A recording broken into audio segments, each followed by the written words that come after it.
Hello friends, मेरा नाम है अंकित। जैसा कि आप लोग जानते हैं कि हम लोग यहाँ पे स्पेशल एयरफोर्स की सीरीज स्टार्ट कर चुके थे और स्पेशल एयरफोर्स की सीरीज जनरली स्पेशल एयरफोर्स के लिए ही थी। और बात करें तो जो बच्चे एयरफोर्स के साथ साथ नेवी या डबल एसएसआर की भी प्रिपरेशन कर रहे हैं वो भी इन वीडियोस को देख सकते हैं। और आपको पता होगा पहले मैंने इसे 2000 क्वेश्चंस की सीरीज स्टार्ट की थी, जिसके बाद मैंने जैसे एग्जाम को एक्सटेंड हो गया था ड्यू टू कोरोना वायरस, आपको पता ही है सभी को। तो उस वजह से हम लोगों ने इसमें मॉडल पेपर सीरीज स्टार्ट कर दी थी, जिसका नाम मैंने रखा था स्पेशल एयरफोर्स सीरीज, जिसके 41 पार्ट मैं आपको प्रोवाइड कर चुका हूँ। मैं 40 पार्ट प्रोवाइड कर चुका हूँ। आज आपके सामने 41 लेक्चर में लेकर आया हूँ। 2 दिन पहले मैंने आपको एक 40 लेक्चर प्रोवाइड किया था और मैंने आपसे कहा था कि रेगुलर क्लासेस होंगी, लेकिन किसी कारणवश मैं आपको 2 दिन वीडियोस नहीं दे पाया, ठीक है ना। आज मैं आपके सामने फिर से 41 पार्ट लेकर आया हूँ और आपको मैं बता दूं कि कल से हमारी जो है वो लाइव क्लास स्टार्ट हो रही है। लाइव क्लास समझते हैं ना, डेली मैं लाइव क्लास में आपको उतने ही क्वेश्चंस कराऊंगा जितने की मैं डेली लेकर आता हूँ, ठीक है ना। और यकीन मानिए कि जो क्वेश्चंस होंगे वो बहुत ही मजेदार क्वेश्चंस होंगे, आपको मजा आएगा, ठीक है ना। तो टाइमिंग अभी मैं आपको आगे वीडियोस में बताऊंगा, तो बने रहें हमारे साथ। चलिए, आज की सबसे ये पहली स्लाइड थी, सेकेंड स्लाइड पर चलते हैं। मैं आपको बता दूं कि जो भी बच्चे अनअकैडमी पर प्लस सब्सक्रिप्शन लेना चाहते हैं, ठीक है ना, तो वो हमारे रेफरल कोड का यूज कर सकते हैं। अंकित 100 आपको दिख रहा होगा, ये रेफरल कोड है हमारा, ठीक है ना, जिसका यूज करके आप चाहे एनडीए या एयरफोर्स एक्सवाई का या नेवी का कोर्स पेड लेना चाहते हैं तो आपको वहां पे 10% का डिस्काउंट मिल जाएगा, ठीक है ना। अब बात मैं अनअकैडमी की क्यों कर रहा हूँ, इसलिए कर रहा हूँ कि वहां पे मैं क्लासेस आपको डेली प्रोवाइड कर रहा हूँ। इस अनअकैडमी पर मेरी डेली 3 क्लासेस चल रही हैं। सुबह 10 बजे चल रही है एक क्लास जिसमें एयरफोर्स मॉक टेस्ट लेता हूँ और वो 1 घंटे का होता है। इसके बाद दोपहर में 12 बजे रागा की क्लास होती है जो कि एयरफोर्स वाई ग्रुप के लिए कैंडिडेट के लिए है, और एक रात में क्लास होती है 8 बजे जो भी हमारे एयरफोर्स एक्स ग्रुप के लिए है। तो बहुत इंपॉर्टेंट लेक्चर्स मैं प्रोवाइड कर रहा हूँ आपको अलग अलग प्लेटफॉर्म पे, तो उनको जरूर देखते रहिए। आप लोग हमारे साथ बने रहिए, एग्जाम्स में आपको क्लियर कराऊंगा 110%। क्लियर है? चलिए, तो आज का सबसे पहला क्वेश्चन इस पार्ट 41 का आपके सामने लेकर आ रहा हूं। चलिए इस क्वेश्चन को करिए। देखिए क्वेश्चन लिखा हुआ है कि limit x tends to infinite x + 1 और ब्रैकेट में लिखा हुआ है 3x + 4 x और अपॉन में लिखा है x² x - 8। अब देखिए इस क्वेश्चन को करने के कई तरीके हैं।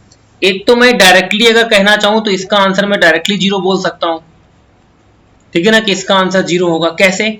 आपको एक रूल पता होना चाहिए कि अगर लिमिट n टेंड्स टू या x टेंड्स टू इनफाइनाइट जो भी दिया गया है, और अगर ऊपर x की जो पावर है, ऊपर जो x की पावर है, p से पावर जो है वो क्या है, लार्ज है, और जो नीचे लिखा है उसकी जो पावर है वो स्मॉल है। ऊपर पावर जो है वो लार्ज है और नीचे जो है वो स्मॉल है, तो ऐसे केस में इसकी वैल्यू इनफाइनाइट होती है। जबकि अगर ऐसा हो जाए कि limit x tends to infinite पर ऊपर की पावर क्या हो जाए, छोटी हो जाए, स्मॉल हो जाए, और नीचे की पावर क्या हो जाए बेटा, बड़ी, तो ऐसे केस में आंसर सदैव 0 होता है। ये कॉन्सेप्ट मैंने आपको बताए हुए हैं, अनअकैडमी पर जाकर देखिए, मैंने ऐसे लेक्चर्स वहां पे बहुत प्रोवाइड किए हैं। अब जैसे इस क्वेश्चन की मैं बात कर लेता हूं, तो इस क्वेश्चन में देखिए ऊपर मल्टीप्लाई करेंगे इक्वेशन x² में ही बनेगी, तो ऊपर की डिग्री 2 आ रही है, जबकि नीचे की डिग्री आप देखें तो नीचे की डिग्री जैसे ही मल्टीप्लाई कर रहे हैं तो 3 आ रही है। तो जब नीचे की डिग्री बड़ी है और ऊपर की डिग्री छोटी है और limit x tends to infinite है, तो हमें सोचना नहीं है, डायरेक्ट आंसर टिक करना है 0। यही पे आपसे मैं अगर कह दूं, ये क्वेश्चन लिख दूं जो कि आपके एग्जाम से पूछा गया है, n टेंड्स टू इनफाइनाइट, यहां लिख दूं 1 + 2 + 3 + 4 ...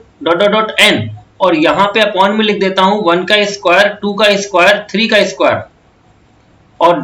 n²। अब आपसे पूछ लिया जाए इसकी वैल्यू क्या है, तो भैया इसकी वैल्यू आपकी 0 हो जाएगी, क्योंकि ऊपर की जो वैल्यू है वो आप देख पा रहे हो कि वहां पे अगर हम इसको इसका यानी कह सकते हैं n टर्म्स का सम भी लिखा जाए nn + 1/2, तो भी ऊपर की डिग्री 2 आएगी, जबकि नीचे की डिग्री आपकी 3 आ जाएगी। आप चेक कर सकते हैं भाई, इसको आप क्या लिखोगे, इसको आप यही तो लिखोगे ना, nn + 1/2, और जब इसको लिखोगे तो इसको क्या लिखोगे, 1/6 n + 1 और 2n + 1।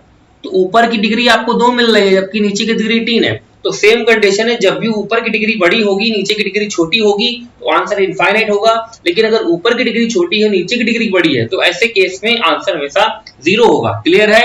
तो ये पहला क्वेश्चन था। 2-3 कॉन्सेप्ट मैंने क्वेश्चन में देखे, एक क्वेश्चन के साथ साथ मैंने कई क्वेश्चन आपको क्लियर कराए हैं, ये देखिएगा आप। चलिए अगला बढ़ते हैं, question number second. Question number second देखिए आपका लिखा है, ये बाइनोमियल थ्योरम से क्वेश्चन लिया गया है। लिखा हुआ है the number of terms in the expansion of a plus 3b का होल स्क्वायर, और ब्रैकेट में लिखा है 3a माइनस b का होल स्क्वायर, और पावर में देखिए 3 लिखा हुआ है, होल पावर 3 लिखा हुआ है। तो देखिए इसको मैं कैसे लिख सकता हूं, इसको मैं लिख सकता हूं इस तरीके से। देखिए पहले तो हम इस पूरे का स्क्वायर लिख देते हैं, यानी कि a प्लस 3b, और इनटू में लिख सकते हैं 3a माइनस b, और इस पूरे की होल पावर लिख सकते हैं 6। जैसे ही मल्टीप्लाई करेंगे यहाँ पे, तो यहां जाएगा 3a square plus 9ab minus का ab और माइनस का 3ab, ठीक है ना। माइनस यहाँ पे हो गया आपका 3a स्क्वायर, और ये 9ab, और ये माइनस का ab, और ये हो गया माइनस का 3b स्क्वायर, ठीक है ना, ये ध्यान रखिएगा। अब देखिए इसको अगर हम अच्छे से लिखना चाहें तो ये पावर तो 6 होगा ही होगा। यहाँ पे रहेगा 3a स्क्वायर प्लस 8ab और माइनस का 3b स्क्वायर। अब आपको याद होगा, क्या ये कोई फॉर्मूला बन रहा है आपका? नहीं। तो मैंने आपको बताया था कि कभी भी अगर आपको ट्राइनोमियल दिया जाता है ax square plus bx plus c की होल पावर n, तो इसमें जो नंबर ऑफ टर्म्स होते हैं वो होते हैं n plus 1 into n plus 2 divide by 2। सभी को पता है ना, तो वही रूल यहाँ पे लगाएंगे, लेकिन यहाँ पे पावर 6 दी गई है, बाकी कंडीशन वही है। तो यहाँ पे देखिए 6 प्लस 1 7 इंटू 8 डिवाइड बाई 2, तो ये आपका 28 आ जाएगा। तो 28 इस क्वेश्चन का राइट आंसर हो जाएगा, और ये आपको ऑप्शन नंबर बी में गिवन है। सभी को क्लियर है? तो ऑप्शन नंबर बी इस क्वेश्चन का राइट आंसर है, ठीक है। चलिए नेक्स्ट क्वेश्चन देखते हैं, थर्ड नंबर क्वेश्चन देखिए लिखा हुआ है कि if is an orthogonal matrix then determinant of A, क्योंकि सभी में डिटरमिनेंट ए लिखा। अब ऑर्थोगोनल मैट्रिक्स क्या है, क्योंकि इंग्लिश वाले बच्चे बहुत ऐसे होंगे जो हिंदी में पढ़ रहे होंगे, हिंदी मीडियम के होंगे, तो ऑर्थोगोनल मैट्रिक्स उन्हें पता होना चाहिए। कभी कभी देखिए ऑर्थोगोनल मैंने इसलिए लिया है क्योंकि कभी कभी इंग्लिश को हिंदी में लिख दिया जाता है। अगर ऑर्थोगोनल मैं हिंदी में लिख दूं तो आप समझ नहीं पाओगे ऑर्थोगोनल मैट्रिक्स क्या होती है। तो ऑर्थोगोनल मैट्रिक्स को हम लोग हिंदी में बोलते हैं लंबकोणीय आव्यूह। ध्यान रखिएगा, कौन सी आव्यूह बोलते हैं? लंबकोणीय आव्यूह, ये ध्यान रखिएगा। और इसका मतलब होता है कि अगर आपको a या a का ट्रांसपोज निकाला जाए, यानी कि a इंटू ए का ट्रांसपोज किया जाए तो वो आइडेंटिटी मैट्रिक्स होगी, या a का ट्रांसपोज इंटू ए किया जाए तो वो एक आइडेंटिटी मैट्रिक्स होगी। ये ध्यान रखना है आपको, ये आपकी डेफिनेशन होती है ऑर्थोगोनल मैट्रिक्स की। अगर कोई मैट्रिक्स इस तरीके से इस कंडीशन को फॉलो करती है तभी वो आपकी ऑर्थोगोनल मैट्रिक्स हो सकती है, ठीक है ना। अब इससे इंपॉर्टेंट चीजें ये है कि आप अगर डिटरमिनेंट ए का डिटरमिनेंट निकालें, यानी कि कोई भी एक मैट्रिक्स ए है उसका सारणिक मान निकालें, या फिर उसके ट्रांसपोज का सारणिक मान निकालें, मान में कोई भी परिवर्तन नहीं आएगा। जैसे मैं एग्जांपल लिख दूं कि ये 1 2 3 लिखा है, 3 4 5 लिखा है और 6 4 3 लिखा है। अगर मैं इसको सॉल्व करूं तो इसका अगर डिटरमिनेंट ए जो भी आएगा वही इसके ट्रांसपोज का भी डिटरमिनेंट होगा। यही चीज मैं बोल रहा हूं। तो ये आपको यहाँ चीज ये समझ में आ रही होगी। अब मैं क्या करता हूं, अगर हमसे पूछा गया है कि डिटरमिनेंट ए कितना होगा, तो मैं क्या करता हूं, जो ये कंडीशन है ना क्या कि a इंटू ए का ट्रांसपोज इज इक्वल टू आपका i होता है, मैं दोनों साइड डिटरमिनेंट ले लेता हूं। तो जैसे ही हम दोनों साइड डिटरमिनेंट लेंगे तो यहाँ पे आपका 1 हो जाएगा, और यहाँ पे आपको पता होना चाहिए, मैंने प्रॉपर्टी बताई है कि अगर ए बी का डिटरमिनेंट निकालना है तो आप दोनों का अलग अलग निकाल सकते हैं डिटरमिनेंट। तो यहाँ पे आ जाएगा डिटरमिनेंट ए और डिटरमिनेंट ए की पावर टी।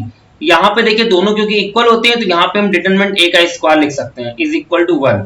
तो डिटरमिनेंट ए की वैल्यू कितनी हो जाएगी, प्लस माइनस 1। तो plus minus 1 is the right answer. Clear है? तो ऑप्शन नंबर बी इस क्वेश्चन का राइट आंसर हो जाएगा। किसी को कोई डाउट है इसमें?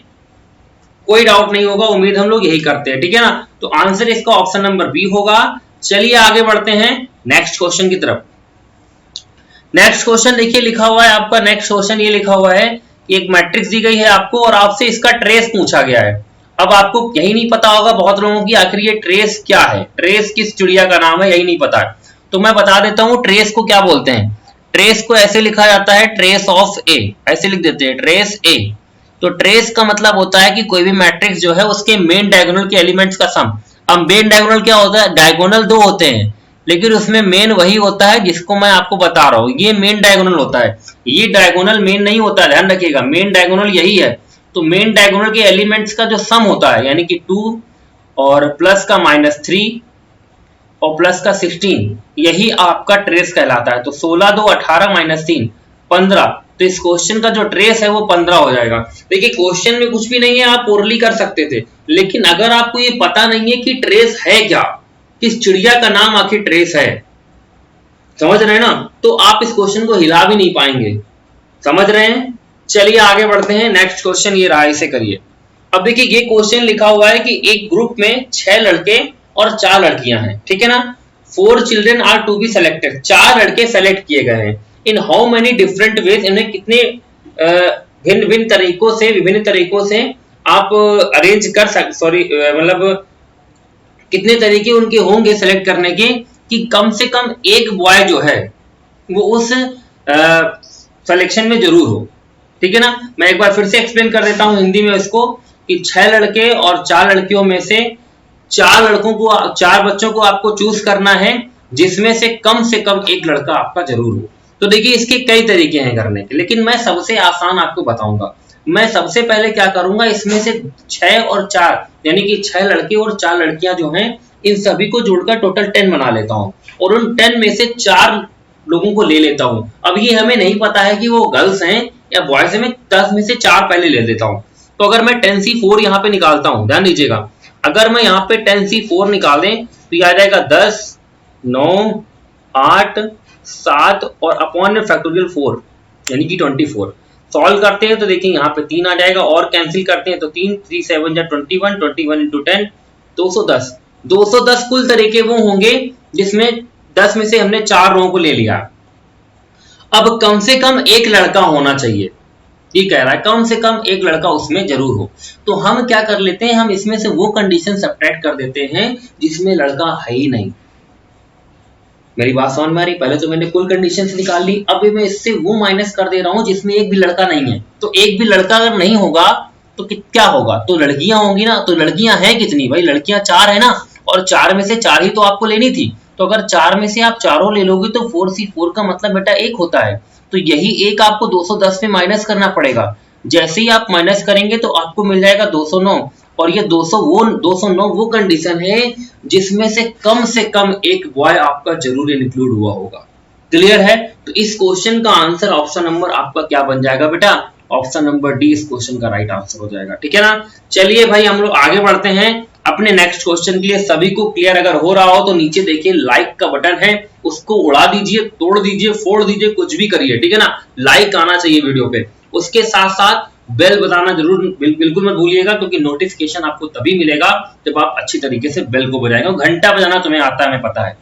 चलिए नेक्स्ट क्वेश्चन ये रहा, लिखा हुआ है 1 card is draw at random from a pack of 52 cards, what is the probability that a card is draw face card. अब what is a face card, सबसे पहले तो आपको ये नहीं पता होगा कि फेस कार्ड क्या होता है। भैया सिंपल सी बात है, आपने अगर ताश खेले हैं, गड्डी खेली है, जुआ खेला है, कह सकते हैं, जुआ नहीं खेला तो कह सकते हैं कि ताश के पास अगर कभी गए हो तो आप ये बता सकते हो कि फेस कार्ड क्या होते हैं, मतलब ऐसे कितने कार्ड्स होते हैं जिनमें फेस होता है। तो आप कोई भी एक सूट ले लो, सूट का मतलब समझ रहे हो, पहनने वाला सूट नहीं, सूट का मतलब है या तो आप चिड़ी ले लो, या आप ईंट ले लो, या आप मान ले लो, या आप हुकुम ले लो, इनमें से किसी को भी ले लो। तो उसमें 3 पत्ते ऐसे होते हैं जिसमें फेस होता है। कौन कौन सा?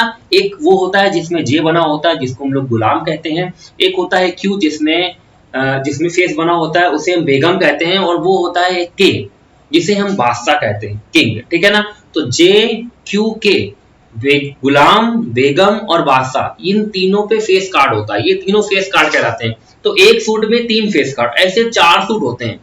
क्लियर है ना? तो आपके 3 करके 4 टाइम में 12 फेस कार्ड हो गए। तो फेस कार्ड ओवरऑल 12 होते हैं, इन 12 में से किसी को चूज कर सकते हैं। तो एन आपका 12 हो गया, जबकि एनएस की बात करें तो एनएस आपका 52 होगा। क्लियर है? मेन चीज यहाँ पे ये समझना था कि फेस कार्ड कितने, अगर फेस कार्ड आपको पता होगा तो इजीली कर लोगे। तो देखिए 12/52 है, बस 4 से काट लीजिए तो 3 आ जाएगा और नीचे 13 आ जाएगा। तो 3/13 इस क्वेश्चन का आपका राइट आंसर हो जाएगा। ये आपको दिया गया है ऑप्शन नंबर बी में। क्लियर है? चलते हैं भाई अपने नेक्स्ट क्वेश्चन की तरफ। देखिए नेक्स्ट क्वेश्चन हमारा लिखा हुआ है कि integration √x upon under root के अंदर a³ - x³ dx is equal to. अब देखिए ये क्वेश्चन ना बहुत इंपॉर्टेंट है, पिछली बार एग्जाम्स में आया हुआ है। जो भी बच्चे देकर आए होंगे ना उनको पता होगा, कहेंगे सर ने बिल्कुल सही कहा है, ये आया था। देखिए कैसे करना है इस क्वेश्चन को, मस्त क्वेश्चन है, मजा आ जाएगा। देखिए भाई, वैसे आप अगर ऐसे कर रहे हो तो शायद आप ना बना पाए इस क्वेश्चन को। देखिए कैसे करना है, कुछ भी नहीं है भाई क्वेश्चन में, बहुत आसान है, लेकिन थोड़ा सा समझना पड़ेगा तभी कर पाएंगे आप। देखिए नीचे जो ये a क्यूब लिखा है ना, इसको मैं लिख सकता हूं a की पावर 3/2 का स्क्वायर, और x की पावर जो 3/2 लिखा है ना, इसको मैं लिख सकता, x की पावर 3 जो लिखा है इसको लिख सकते हैं x की पावर 3/2 का स्क्वायर। अब मैं ऐसा इसलिए लिख रहा हूं क्योंकि अगर मैं इसको लेट करूं, इसको 3/2, तो इसका डिफरेंशिएट होगा 3/2 x की पावर 1/2, या 3/2 रूट x लिख सकते हो, ठीक है ना। तो दिक्कत ये आ रही कि हम जिसको भी लेट करते हैं उसका डिफरेंशिएट ऊपर मिलना चाहिए, लेकिन आपको ऊपर रूट x मिल रहा, 3/2 मिल ही नहीं रहा, तो 3/2 यहां भी लिख देते हैं, और यहाँ पे 3/2 लिखा तो बाहर 2/3 आएगा, सिंपल सी बात है। अब आप अगर अच्छे से देखें तो इसका डिफरेंशिएट पूरा आपको ऊपर दिया है, तो ये आपका फॉर्मूला बन गया a square minus x square, क्या हो गया, sine inverse x upon a।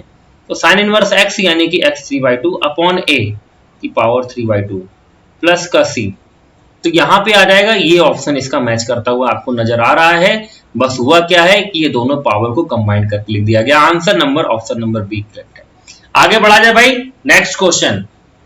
अब देखिए इस क्वेश्चन में क्या बोला गया है, बोला गया है इफ x बराबर cos t हो एंड y बराबर sin t हो, तो ये बताइए कि d2 dx2 किसके इक्वल होगा। आसान है, पहली चीज तो आपको देखिए ये जो मैंने लिखा हुआ है x बराबर cos t y equal to sin t, इनको देख के ही आपको याद आना चाहिए कोऑर्डिनेट में सर्कल चैप्टर, सर्कल के जो पैरामेट्रिक इक्वेशंस होते थे वो होते थे x बराबर a cos थीटा और y बराबर a sin थीटा, जिनको अगर हम लोग स्क्वायर करके ऐड कर लें, यानी कि मैं अगर x square plus y square करूं तो x स्क्वायर यानी कि cos स्क्वायर t और y स्क्वायर यानी कि sin स्क्वायर t, तो दोनों को जोड़ दिया जाए तो 1 आ जाएगा। अब आप क्या करिए, डिफरेंशिएट कर दीजिए, जैसे ही डिफरेंशिएट करेंगे तो 2x y के रेस्पेक्ट में कर रहा हूं, 2y dy upon dx is equal to 0।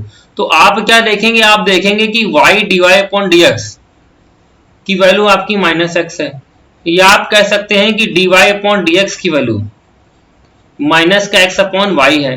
अब आप क्या करिए, इसका दोबारा डिफरेंशिएट कर दीजिए, d2 dx2, तो d2 dx2 क्या होगा, बेस का स्क्वायर यानी कि अपॉन में y square, y as it is रहेगा, माइनस x का करेंगे तो माइनस का 1, या आप ऐसा करिए 1 लिखिए, माइनस को नीचे लिखिए, ठीक है ना, माइनस को मैंने पहले ही हटा दिया, यानी कि x अपॉन y का डिफरेंशिएट कर रहा है।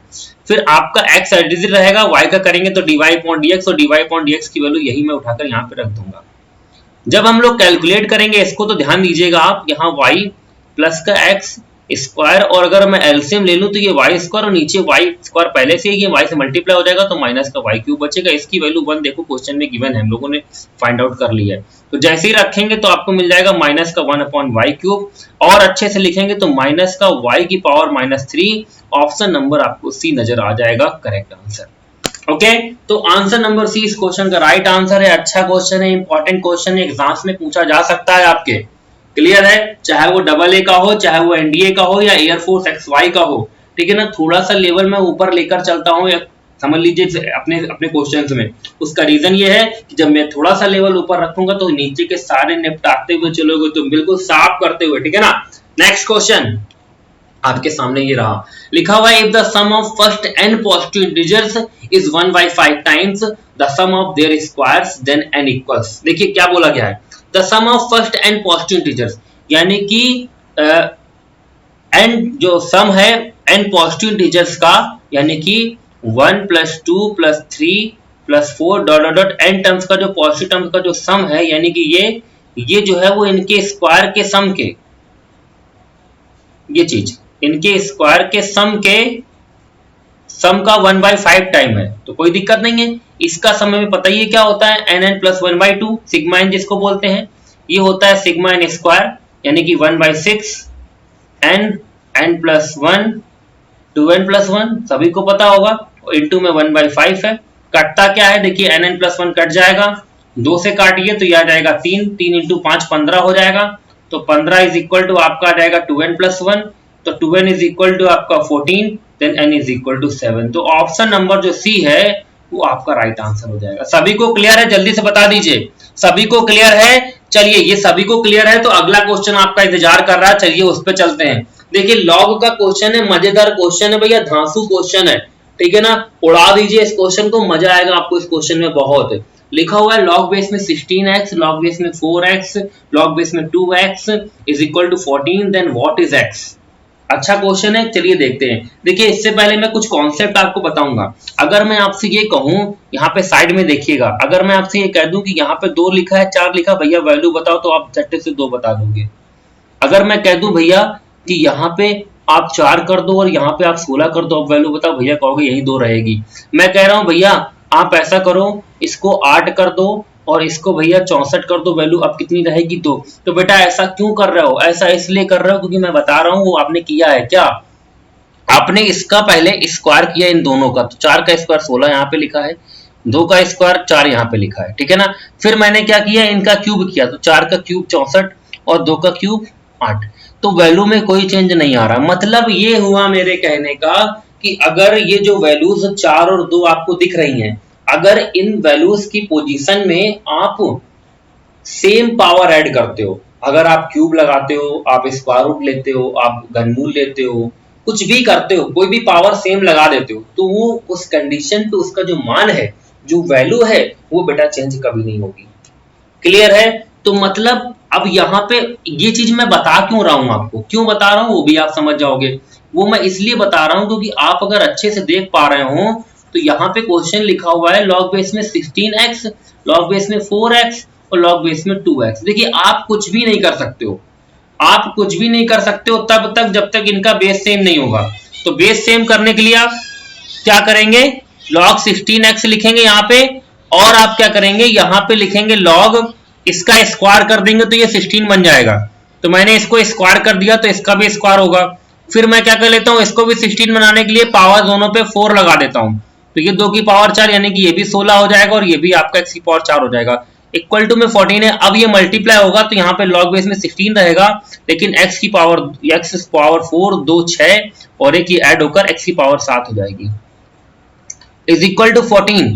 तो x की पावर 7 इज इक्वल टू आपको मिल जाएगा 16 की पावर 14, तो यहाँ आ जाएगा 2, तो x की वैल्यू आ जाएगा 16 का स्क्वायर, और 16 का स्क्वायर आपका होता है 256। तो आंसर नंबर जो इसका सी है वो आपका राइट आंसर बन जाएगा। क्लियर है? तो आज के वीडियो में हम लोगों ने देखे 10 क्वेश्चन, ठीक है ना, और ये जो 10 क्वेश्चन थे ये मजेदार क्वेश्चन थे, आपको मजा जरूर आया होगा, ठीक है ना। तो अगर मजा आया तो आपको क्या करना है, वीडियो को लाइक करना, और ऐसे ही और मजेदार वीडियोस देखने के लिए हमें अनअकैडमी पर फॉलो करना है, जहां मैं ऐसी धमाकेदार तड़कते भड़कते हुए क्वेश्चन आपको डेली कराता हूं। और डेली 3 क्लासेस है भैया, 10 बजे नोट कर लीजिए, कॉपी पेन पे नोट कर लीजिए जल्दी से, 10 बजे सुबह और रात दोपहर में 12 बजे और रात को 8 बजे भी मजा आ जाएगा, ठीक है ना। तो आज की क्लास को एंड करते हैं। जिन लोगों ने अभी नए हैं चैनल पे सब्सक्राइब नहीं किया, तुरंत सब्सक्राइब करें, लाइक करें, वीडियो को अपने फ्रेंड के साथ शेयर करें, मजा आएगा, ठीक है ना। तो और मैं बता दूं इस पूरी क्लास का जो भी मैंने यहाँ पे पढ़ाया है उसका पूरा जो PDF है वो आपको वीडियो के डिस्क्रिप्शन बॉक्स में मिल जाएगा, ठीक है ना। तो वीडियो से डिस्क्रिप्शन बॉक्स में जरूर उसे डाउनलोड कर लीजिएगा, ठीक है। Thank you, bye.